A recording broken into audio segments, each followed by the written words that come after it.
На эту стену выбрал я кедр тот, что посветлее, потому что мне там темной вагонки не так много. В общем, вот этот вот угол весь будет светлый.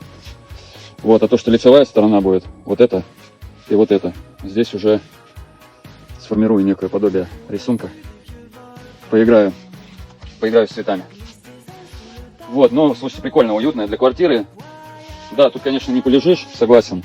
Здесь метров 70, ну, хотя невысокого роста человек может. Вот, тут будет полог, тут будет банкетка, печка. Все, надо доделывать. Новый год на носу, и желающих много, надо переезжать на следующий объект.